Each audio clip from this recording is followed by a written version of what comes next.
My name is Alessandra La Notte. I work at the Joint Research Center of the European Commission in a team that was specifically dedicated to natural capital accounting. And I'm really happy to have the opportunity to share with you today some of the main outcomes of our application. This is briefly the outline. I just would like to say that I will very briefly introduce what the INCA, that is basically the container, the project we worked in. But I would put most of the emphasis and description on the third bullet point. It is possible uses for INCA. Now, so let's start. What is INCA? As Professor Lars Hein explained this morning, there is this system of environmental economic accounting that proposed at the beginning an experimental ecosystem accounts. Then in Europe, there was this initiative to test and implement what the SIA-EEA, so with double E because it was experimental ecosystem accounting, in Europe to see whether it is feasible, which are the data sources, how can be actually applied. And while we were actually doing this, this work of test, application and implementation, we were also contributing to the discussion that has been underpinning the final SIA-EA standard, the one that was officially adopted in March 2021. Now, in the SIA-EA, the general framework to compile ecosystem service accounting is provided. However, there is not only one way to apply this general framework. And in INCA, we have adopted a specific structure on ecosystem services that I'm going to show you very soon.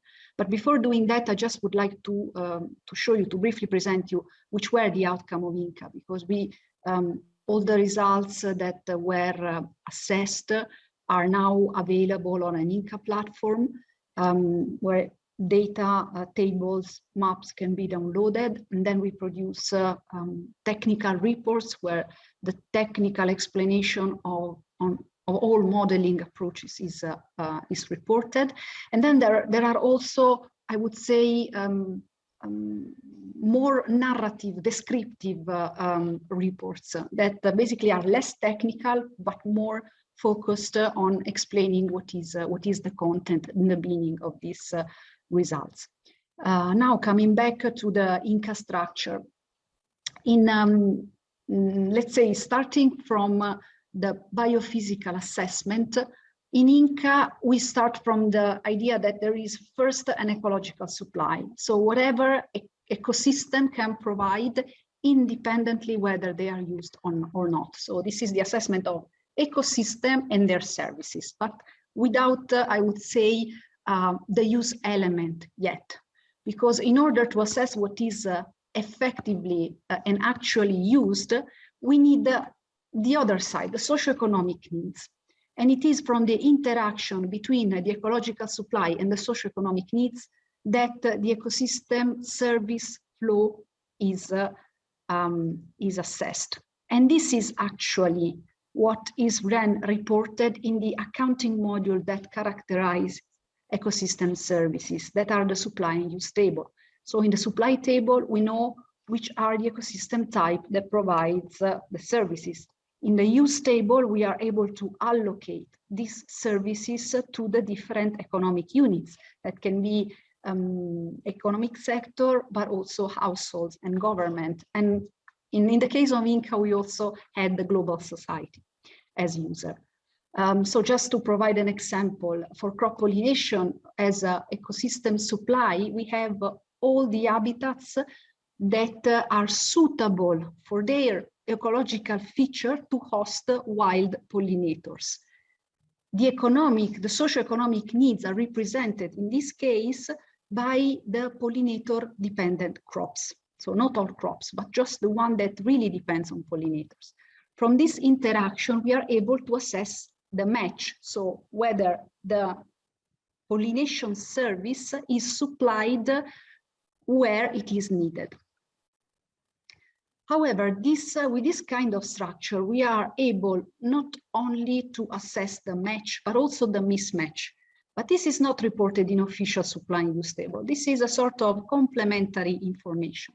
But when we will check together the uses, you will see that it's quite a relevant one. So again, in the case of crop pollination, we have ecological supply, socioeconomic needs, and we can also see where are pollinator-dependent crops, but no habitat suitable to host pollinators. So this is actually an information where farmers will not receive this service for free by nature, but will need to purchase it.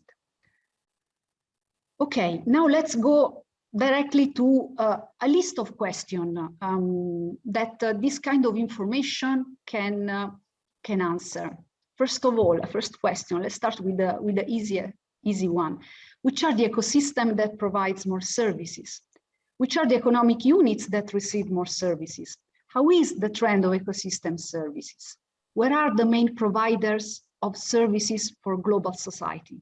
How to assess sustainability in agriculture? Where to restore habitats? Which are the driving pressure? What are the economic impacts of changes in ecosystem services? And does INCA contribute to international reference framework? So these are the questions that I will very briefly try to answer using the work and the application we have generated through the INCA project. So what you see here are supply and use table that were first assessed in biophysical terms and then translated in monetary terms. So if you will see that, of course, respecting the accounting rule of supply and use table, what is supply perfectly equals what is used. And we see that to answer the question, which are the ecosystems that provide more services, we see that forest, woodland and forest, in this case, for these 9 ecosystem services are the ecosystem types that provides almost half of the total services, followed by cropland. So this is quite an interesting information that highlight how the timber provision service is only, I would say, a minor part of all the services that an ecosystem like woodland and forest can provide. On the other side, which are the economic units that receive more services? And in this case, for these 9 ecosystem services, we see that we have almost same percentage for agriculture and household. But I also have to really highlight the fact that in this case, we are this allocation really depends on the services we choose to assess and develop. And in this case, the service we assessed are very much focused on allocation directed to agriculture. But also another important element is that households is an economic unit, but it is outside the market system. So all the flows that go to household and to global society that are not part of the market mechanism together are half of the service provided. So this is quite an important flow of services that needs to be considered. How is the trend of ecosystem services? I think this is quite an important question that also Larsain was raising this morning. This is actually something very interesting to assess. Why? Because especially if you identify the ecological side and the socioeconomic needs, you may find out that a positive change over time in the service flow may not imply that there is an enhancement on the ecosystem service, on the ecosystem supply side, let's say. For example, in the case of pollination, it's true that from 2000 to 2012, we had an increase, we can record an increase in the flow. But actually this increase is because we have more pollinator-dependent crop, not because we have more habitat suitable to host pollinators. And another example is nature-based recreation, when we see quite a big increase, 20% in 12 years. But half of this increase is because we have more human settlement close to natural attraction, and not because we have more natural attraction. At least half of the change was not driven by let's say, an enhancement on the ecological side. Now, where are the main providers of services for global society? I think this is quite an interesting indicator that can be calculated using ecosystem service accounting, because we can distinguish between the domestic services, the one that are provided within the country, and the one that are provided for overarching environmental target. That could be climate change through carbon sequestration, or habitat and species maintenance that really target halting the stop of biodiversity loss. And this is important. Why? It's interesting. Why? Because you see that in the second case, when you have an overarching environmental target, so you don't have to meet the needs of people or firm that are located in specific region, then you find out that also regions that are not very much populated can have quite a high flow of services. So they are not useless. They do contribute to something that goes beyond, I would say, the strictly national interest.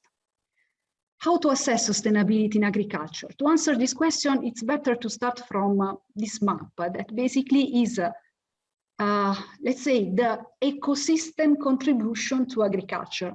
So the service, ecosystem service, crop provision is not the total harvest, because in the total harvest, you also have human inputs.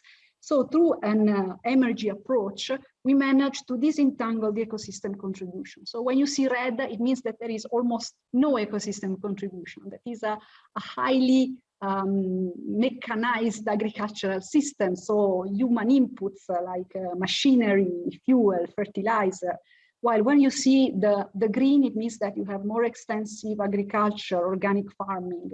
Now, if we consider the percentage of ecosystem contribution, we could actually compute a sort of sustainability scoreboard. So we have the traditional agricultural statistics that show us, this is the case of barley, for example, that show us that there are countries like Germany, France, Spain, that produce a lot of harvest, let's say, or agricultural yield. But when we are considering the ecosystem contribution for those same countries, then we see that the weight of ecosystem in providing the ecological inputs is very low. Now, where to restore habitat? In this case, to answer this question, we need really to consider the mismatch. So all the maps that you see here will concern the mismatch. So where you have an ecosystem service demand, but this demand is not met by the ecological supply. So the question could be where to restore habitats to have resilient agri-food system. Then we can basically consider three different ecosystem services, starting from crop provision that we have just seen. So where we have a very low, so it's the red, basically the red and the orange color map. The soil retention, so in this case, you see where we have the risk of soil erosion. And pollination, so aggregated by country, we see where we have the lack where ecosystems suitable to host pollinators, while the pollinators are missing. Then we can also answer another question, where to restore habitat to adapt to climate change extreme events. So this is the case of flood control. And what you see represented in this map are the economic assets such as agricultural fields or industrial sites or infrastructure, but also human settlements that are not protected by ecosystem. So there is no protection by ecosystem from the risk of being flooded. So probably there is a need to restore habitat to meet this protection need. And also for water purification, where to restore to mitigate freshwater ecosystem degradation. In this case, where you see the red color, it's where there is a sustainability threshold that is exceeded. So the pollution, in this case, we use the nitrogen as a proxy. Nitrogen emission are higher than what the water body would be able to absorb. Alessandra, 5 minutes. Yes, 5 minutes. Okay, then I will I will run. Where to restore habitats to improve the quality of life for nature-based recreation. This is basically the unmet demands by people who live far away from natural attraction. And where to restore habitats to contribute to overarching environmental target. Here, for habitat and species maintenance, you see where there is the presence of species, but not the presence of habitat able to support the long-term existence of these species. Now, in terms of driving pressure, let's see that from the water purification account, when we actually map the overuse of water purification, so where we exceed the sustainability threshold, we can move through a multi-regional input-output analysis to find out where the water purification service embedded in crops is going. So it's sort of a consumer-based perspective, not so I'm polluting because I have to sell and trade my products. And this is another kind of information that can be provided by ecosystem service accounts. And what are the economic impacts of changes in ecosystem services? So again, we have the potential, the demand, the actual flow, and then we have an exogenous, in this case, for this example, elements like an invasive alien species that reduce the presence of wild pollinator. This reduce the production, so the ecological input to the production of pollinator-dependent crops. And by calculating, let's say, the percentage of how much the production is shocked, we can link to already existing economic models. For example, we used GTAP. And then the answer we were able to, the question we were able to answer was, in case nothing is done in those regions where we had this Asian hornet, what would happen to production? And then we see that there will be a decrease. What would happen to export? And then we see that there would be a decrease. And once again, what would happen to the price of fruit and vegetables that depends on pollinators? And of course, we will see that, as we can expect, we see that we can have an increase. But I think the good thing is that through ecosystem service accounting, we can really bridge to something that in the economic analysis arena is already used. Last question, does INCA contribute to international reference framework? And this is what we also tested, like the post-2020 biodiversity framework. And we found out that actually for these 9 ecosystem services, there is a number of contributions that can be performed, and also for the sustainable development goals. So there is no time now to basically read it through, but let's say that there is room to develop this part. So these are the reports where we explained all the model, and also we had some complementary analysis undertaken based on the ecosystem service accounts, and also a number of articles where we explain also conceptually how the framework developed. So thank you very much for your attention.